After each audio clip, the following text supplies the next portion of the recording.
Bienvenue à tous. Le 10 mai de chaque année, on célèbre la journée mondiale de lupus dans le but de sensibiliser le grand public sur cette maladie auto-immune encore peu connue et dont les manifestations sont multiples. Pour en parler, nous recevons aujourd'hui le docteur Josaphat Ibaba, médecin interniste, chef de service adjoint en médecine interne au centre hospitalier universitaire de Libreville. Bienvenue, docteur. Merci.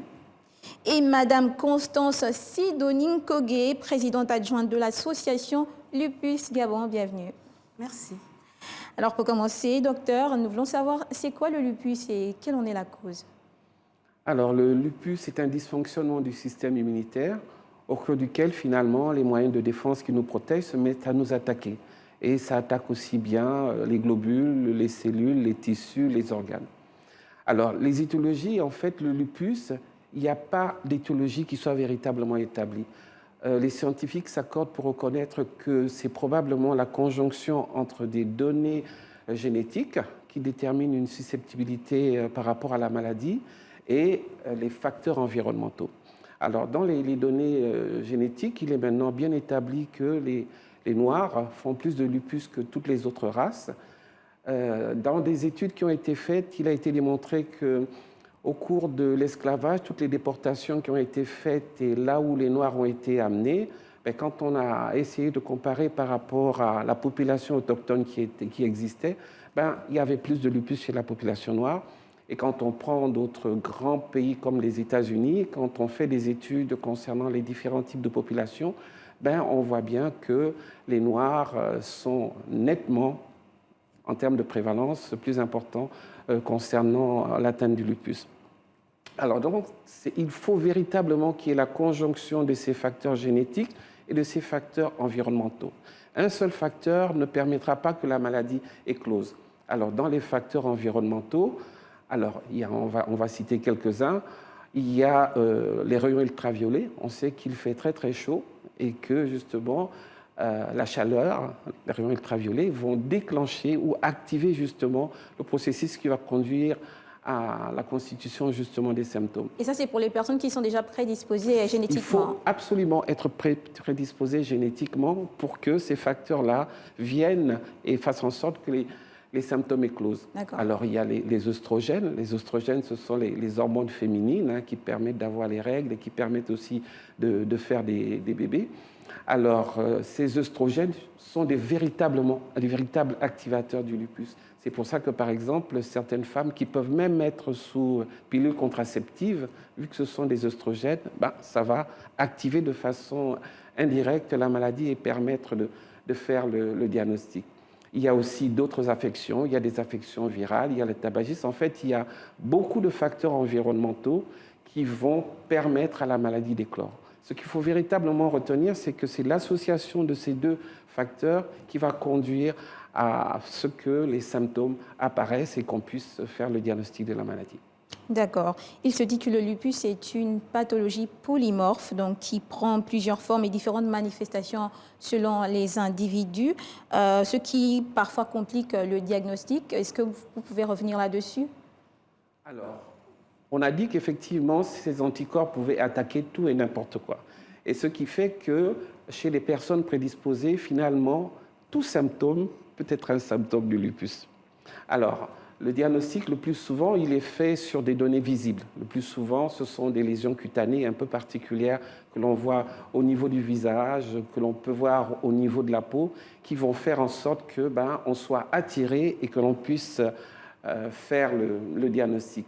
Mais aussi, il peut y avoir, par exemple, dans certains cas, les cheveux que l'on perd, les ongles qui se cassent, donc autant de données visibles qui vont attirer vers le diagnostic. Alors maintenant, l'autre chose, et c'est peut-être un peu ça qui rend la complexité du lupus, c'est qu'il peut y avoir d'autres atteintes qui ne sont pas visibles et pour lesquelles il faudra aller chercher le diagnostic. Par exemple, il y a des femmes qui font des fausses couches, qui perdent des bébés. Ça peut être parfois un mode de présentation du lupus. Il y a aussi des personnes qui vont faire des problèmes cardiaques, qui vont faire des problèmes pulmonaires. Donc, vraiment, la pathologie est polymorphe. Et rarement, on a deux lupus qui vont faire la même présentation. Ce qui complique les choses. Donc, ce qui complique un peu les choses, c'est pour ça que quand on est spécialiste et qu'on arrive à faire le diagnostic, moi j'ai toujours tendance à appeler les étudiants, voilà, ou appeler certains médecins pour qu'ils viennent voir et pour que finalement ils puissent faire le diagnostic par la suite. Est-ce qu'il y a différents types de lupus? Quels sont-ils, si ça existe? Alors, la présentation classique, c'est la présentation cutanée et articulaire, c'est-à-dire il y a des lésions cutanées et il y a une atteinte articulaire. Habituellement, ça fait entre 80 et 90. Dans certaines séries, on va pratiquement jusqu'à 100% des cas. Mais comme je vous ai dit, toutes les atteintes peuvent se voir, quelle que soit la spécialité. Parfois, si je prends en neurologie, les patients peuvent faire des convulsions. Parfois, ça peut être un mode de révélation du lupus. Je ne dis pas que toutes les convulsions sont d'origine lupique, mais dès qu'il y a un symptôme chez une personne prédisposée, voilà, à ce moment-là, le diagnostic est beaucoup plus facile.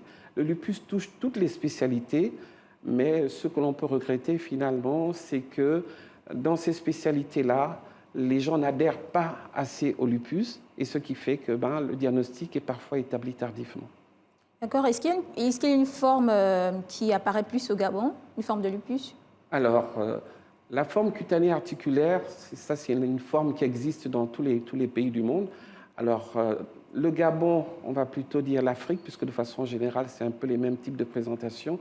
On voit qu'il y a des éléments de gravité qui apparaissent, notamment l'atteinte rénale. On voit que dans certains cas, ça fait 30 ou 35% des cas, on se rend compte que les patients ont un diagnostic qui est établi alors qu'il y a déjà des stigmates d'atteinte rénale. Et donc, effectivement, ça rentre à ce moment-là dans les critères de gravité. Il y en a d'autres, on ne va pas tous les citer, mais la particularité africaine, c'est que quand on fait le diagnostic, on a passé le cap de l'atteinte cutanée et articulaire qui paraît simple, et on rentre maintenant dans l'atteinte rénale qui peut compliquer le diagnostic, mais pour lequel on a les thérapeutiques adaptées. Donc une insuffisance rénale peut avoir un lien avec le lupus? Tout à fait, une insuffisance rénale peut avoir un lien, et c'est pour ça que chez tous les patients qui ont une insuffisance rénale, il faut d'emblée exclure un lupus, parce que dès que le diagnostic est établi et qu'on met le traitement, on peut sauver justement ce rein.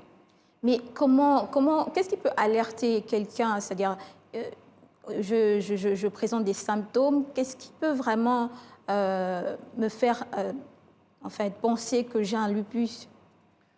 Alors, le lupus, en fait, s'établit sur des critères diagnostiques. Maintenant, il y a des critères qui peuvent éventuellement permettre d'orienter. Par exemple, les gens ont ce qu'on appelle un visage de loup.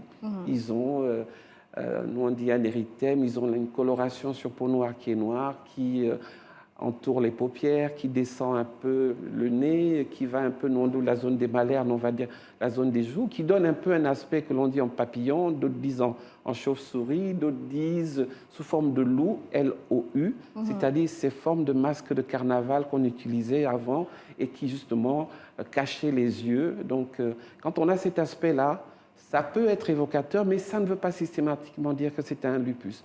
Il y a des données biologiques que l'on doit également associer, et puis il y a des données immunologiques. Par exemple, il y a des personnes, des femmes qui font beaucoup d'usage de cosmétiques qui peuvent avoir ces lésions cutanées du visage sans que ce ne soit du lupus. Donc, on a besoin à ce moment-là d'examens complémentaires pour définitivement asseoir le diagnostic de cette maladie. D'où l'importance donc de chacun de prendre l'habitude de se rapprocher des professionnels de santé lorsqu'on remarque certains symptômes. Tout à fait. Oui. Alors, comment s'établit le diagnostic du lupus? Le diagnostic, en fait, il est établi sur, nous on dit des critères de classification. Alors, ce sont des critères qui sont au nombre de 11, on ne va pas tous les citer, mais quand on a 4 sur 11 de ces critères, ça donne une spécificité, une sensibilité de 96%. Donc, autrement dit, quand on a 4 de ces signes ou de ces symptômes sur les 11, on a une forte prédiction positive que ça soit un lupus. Mais là encore, il faut passer par ce bilan. Alors, Madame Kogué, vous êtes lupique depuis plusieurs années. Ça fait combien d'années? Ça fait aujourd'hui 8 ans, 8 ans que je vis avec le lupus. Comment avez-vous su que vous étiez lupique? Le diagnostic n'a pas été facile parce que je me sentais mal depuis 2012. Je ne savais pas ce que j'avais. J'avais beaucoup de fatigue. j'étais anémiée et je perdais des cheveux, mes orteils et les ongles sautaient, j'étais beaucoup fatiguée et un jour, je suis allée consulter pour des problèmes d'estomac et j'ai expliqué au médecin que j'avais déjà fait une fibroscopie. Elle m'a dit, bon, nous allons faire cette fois-ci une radio. Et lorsque je vais faire la radio, le technicien avance le curseur vers mon cœur et il trouve que mon cœur est noyé, il y a du liquide autour de mon cœur. Et il m'a demandé comment est-ce que je me sentais. Je lui ai dit, j'étais beaucoup fatiguée. Il me dit, il faut que vous voyez un cardiologue. Donc, il a fait la note. Je suis allée consulter, j'ai fait l'échographie cardiaque. Et ça a confirmé que mon cœur était vraiment noyé. Et je me suis rendue à l'hôpital.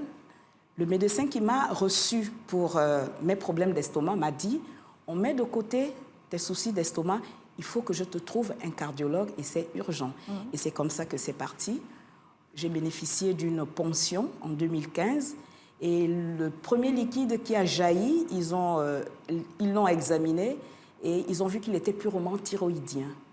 Or, je salue d'ailleurs la politique sanitaire du pays parce que j'ai été diagnostiquée à l'hôpital d'Angondjé. Or, l'endocrinologie se trouve au CHL de Libreville, au CHU de Libreville. Donc, les médecins travaillaient en étroite collaboration par téléphone.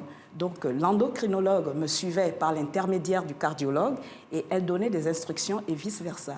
Et lorsque je sors de l'hôpital, parce que j'ai fait quand même 2 mois, lorsque je sors de l'hôpital, le cardiologue prend rendez-vous avec l'endocrinologue. Donc, je rencontre mon médecin pour la première fois au mois de février.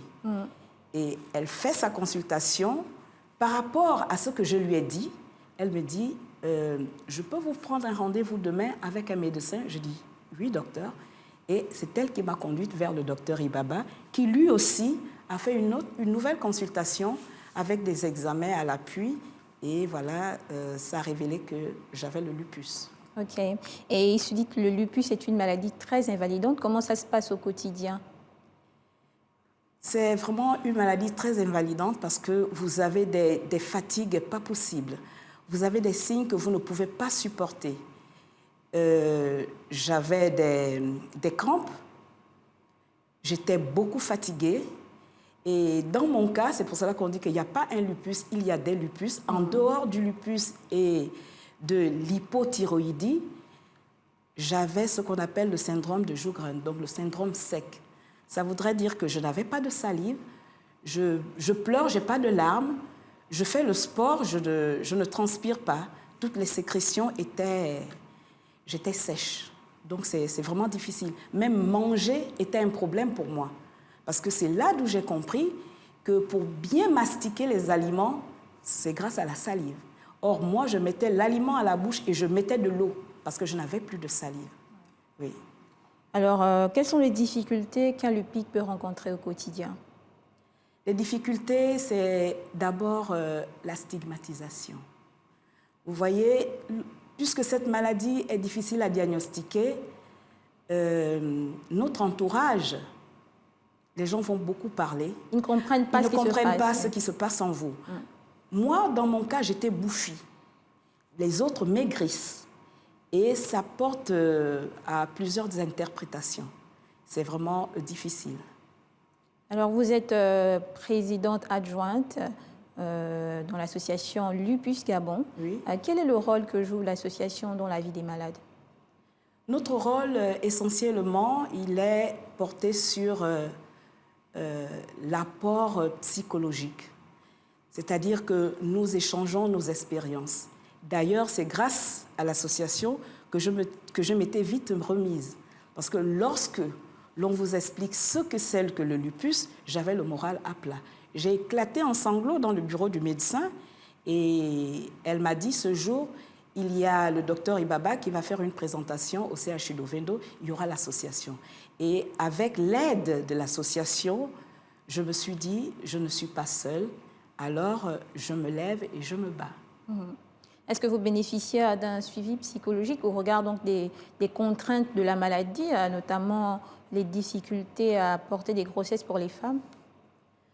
Suivi psychologique, pour l'instant, par les spécialistes, non, pas encore.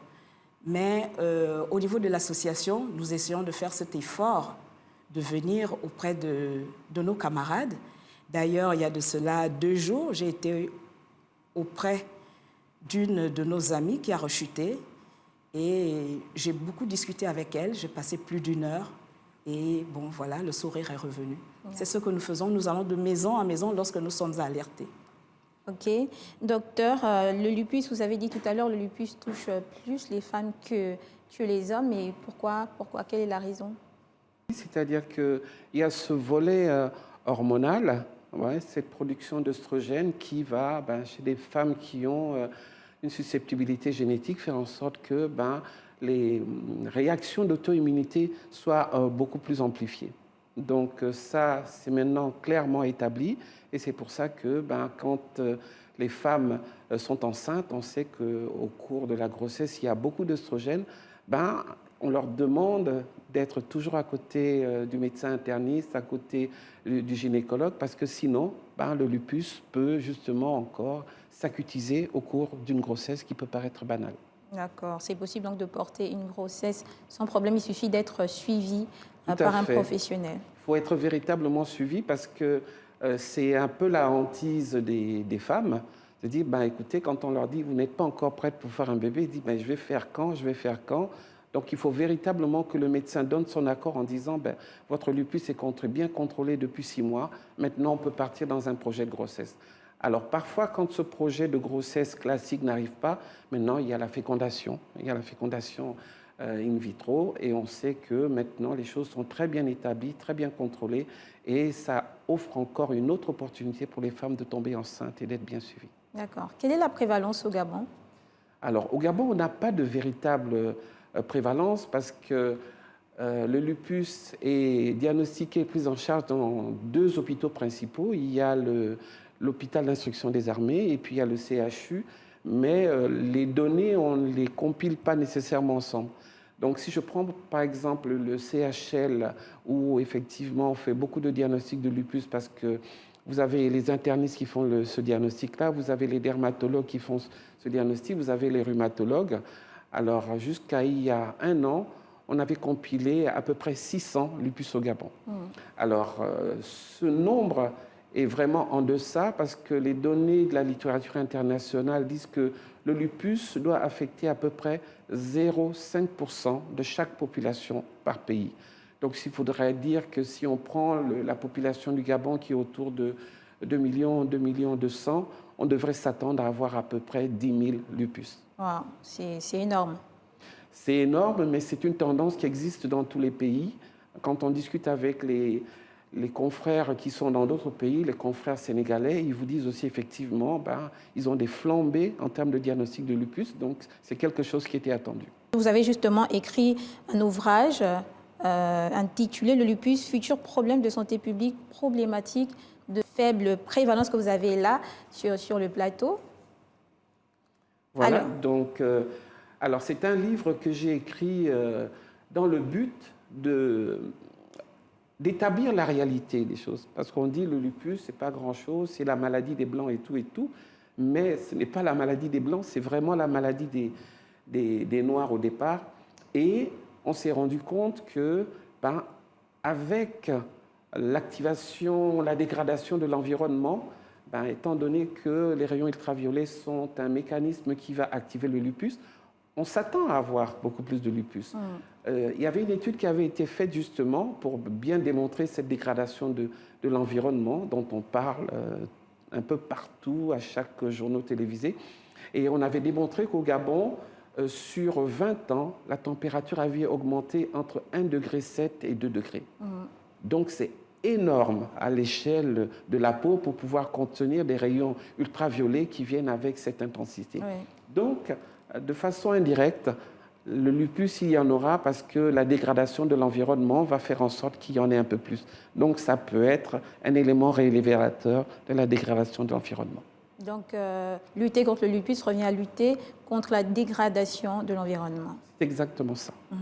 Alors, Madame Kogué, comment trouvez-vous la prise en charge du lupus au Gabon? La prise en charge à l'hôpital, nous sommes bien reçus par les médecins. Mais par contre, la prise en charge au niveau de la CNAM-GS, nous voudrons que la CNAM-GS puisse encore faire un peu plus. Je vais vous prendre 2 cas simples. Nous avons des médicaments qui coûtent excessivement cher. Nous avons l'exemple de l'Imurel. L'Imurel, il coûte 30 000 francs CFA et il est pris en charge à 50%. Vous avez le Cortencil qui coûte à peu près 3 000. Il est pris en charge à 80%. Vous voyez un peu la différence? Oui. Et lorsque nous savons que la plupart des malades sont sans ressources peut-être parce que, pour l'instant, ils n'ont pas d'emploi, peut-être parce qu'ils ont perdu un emploi. J'en fais partie. À un moment, je travaillais, et lorsqu'est arrivée la Covid, avec tous les problèmes que cela a engendré, il y a beaucoup de sociétés qui ont fermé. Et donc, ces personnes-là qui sont malades et qui n'ont pas de revenus, parce qu'il faut aller régulièrement chez le médecin, acheter des médicaments, faire ses analyses. Vous avez encore, je vais aller encore un peu plus loin, parce qu'avec la corticothérapie, je parle de mon cas, j'ai eu ce qu'on appelle la cataracte. Et donc, j'ai dû me faire opérer les 2 yeux à l'hôpital des instructions des armées en 2022, l'œil gauche au mois de mars et l'œil droit au mois de juin. Donc, la prise en charge à plusieurs niveaux. Oui. Bon, maintenant, nous allons aller un peu plus loin si nous poussons la réflexion. Moi, j'ai été employée, j'ai fait 27 ans de service, de boîte, admise à la retraite anticipée pour cause de maladie. Voilà qu'il y a un espace qui s'écoule entre mars 2020 et novembre 2022. Je n'ai pas touché ma pension d'invalidité. Lorsque je me présente à la CNSS, on me dit à cette période, je n'étais pas éligible à la retraite anticipée. Donc, ils ont attendu que j'ai 55 ans, parce que j'ai été mise à la retraite anticipée à 52 ans. Mais pendant ce laps de temps, que fait le malade? Moi, j'ai cotisé pendant 27 ans. Et je me retrouve pendant des années livrée à moi-même. Oui.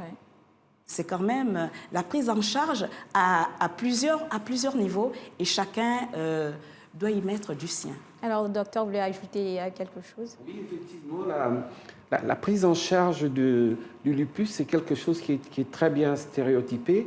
Alors moi, je m'occupe de certains lupus qui, à un moment donné, allaient en Afrique du Sud, certains qui allaient en France, qui allaient aux États-Unis, et puis qui ont très vite compris que ça n'avait pas de sens parce que les choses sont tellement bien établies qu'on sait que si vous avez une atteinte cutanée articulaire, c'est tel médicament qu'on donne. Si vous avez un début d'atteinte rénale avec tel autre type d'atteinte, donc ça, que vous soyez à Gao, que vous soyez à Tombouctou, que vous soyez à Dakar, que vous soyez aux États-Unis, ça se traite de la même façon. Alors, je suis totalement d'accord avec Madame Kogué qu'on a effectivement des problèmes avec la CNAM-GS parce que depuis un certain temps, on a l'impression que le taux qu'il devait revenir aux patients n'a fait qu'augmenter alors qu'initialement, c'était pas cela. Alors maintenant, ce que l'on dit pour le lupus est vrai aussi pour d'autres spécialités comme la rhumatologie, comme l'hématologie, qui utilisent les mêmes molécules que nous. Donc on est au regret de constater effectivement la plainte des patients qui disent que là, docteur, on paye de plus en plus, et ça va faire en sorte qu'il y ait beaucoup qui prennent la voie de l'indigénat. Et donc dans les études qu'on a faites, ça fait à peu près un tiers de nos patients. Et quand ils y vont, effectivement, ces maladies qui sont complexes et qui ne sont pas nécessairement spirituelles, ça devient un peu plus compliqué et on perd des patients comme ça. Donc, il faut qu'on rediscute avec la CNAM-GS, justement, de cette opportunité de peut-être diminuer le coût de prise en charge de ces patients par rapport à des thérapeutiques qui sont parfois lourdes. D'accord. Alors, nous sommes arrivés au terme de ce plateau. Un mot de la fin rapidement, en quelques secondes. Merci. Je dirais que le lupus est une maladie difficile, certes, mais je demande à tous les malades d'abord de connaître la maladie, de l'accepter pour mieux vivre avec. Nous faisons de la résilience et pour y arriver, il faut passer par ces étapes. Vous êtes d'abord vous-même le médecin.